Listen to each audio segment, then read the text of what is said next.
Maintenant, je vous propose d'écouter une interview de Michael Collins, l'homme qui ne posera pas le pied sur la Lune, une interview exclusive.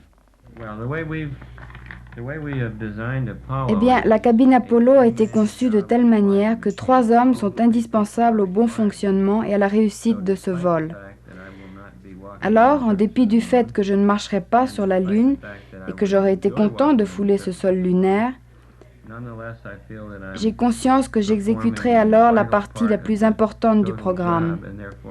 Et c'est pour cela que je suis vraiment heureux d'y participer. Comment peut-on expliquer que des astronautes qui vivent de telles aventures n'aient jamais peur? Je pense que les astronautes ont peur quelquefois. Peur d'une défaillance de notre entraînement, peur qu'alors, en vol, il se produise quelque chose d'anormal, une anomalie que nous soyons incapables de combattre.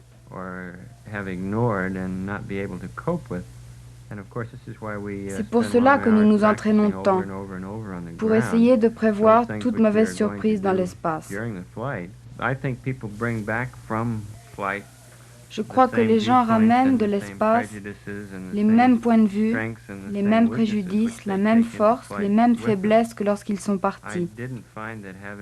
Je ne pense vraiment pas que mon vol de 3 jours avec Gemini 10 ait changé en quoi que ce soit ma propre philosophie. Et je ne pense pas non plus que ce vol Apollo la modifiera en quoi que ce soit.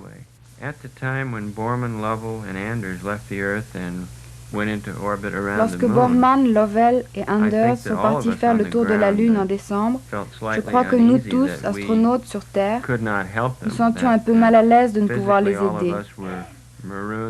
Physiquement, nous étions là à marronner sur la Terre, tandis qu'ils étaient en orbite autour de la Lune, responsables de leur sort à 100%. Et nous ne pouvions nous empêcher de penser qu'ils devraient se débrouiller seuls et sans notre aide s'il se produisait quelque chose d'anormal. Spécialement derrière la face cachée de la Lune, lorsque toute liaison est impossible avec la Terre.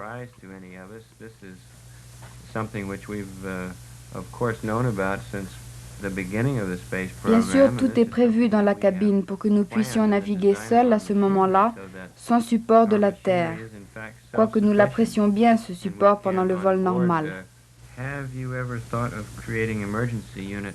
Avez-vous jamais envisagé la création d'une équipe de secours en cas d'urgence?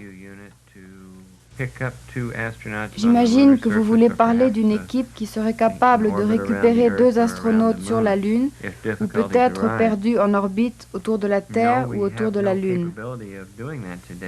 Non, nous n'avons pas encore les capacités techniques nécessaires pour envisager une telle équipe. Nous y avons pensé sérieusement, cependant nous ne savons vraiment pas comment envisager une cabine qui serait suffisamment importante et capable de venir au secours de tous les accidents possibles dans l'espace.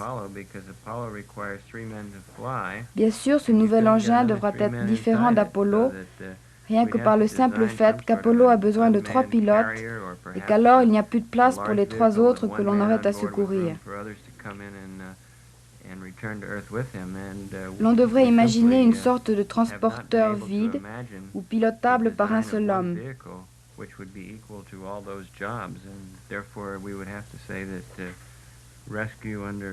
Mais je dois dire que l'on n'a pas encore trouvé de solution à ce problème de secours en vol avec la technologie actuelle. Si en dernière minute je ne pouvais prêter mon concours physique à ce vol Apollo, je crois que je serais profondément déçu. Bien sûr, cela m'est déjà arrivé une fois, lorsqu'on a dû m'opérer d'une petite chose au cou, alors que je devais partir autour de la Lune avec Borman et avec Anders. J'avais été horriblement déçu, si bien que si cela devait m'arriver encore,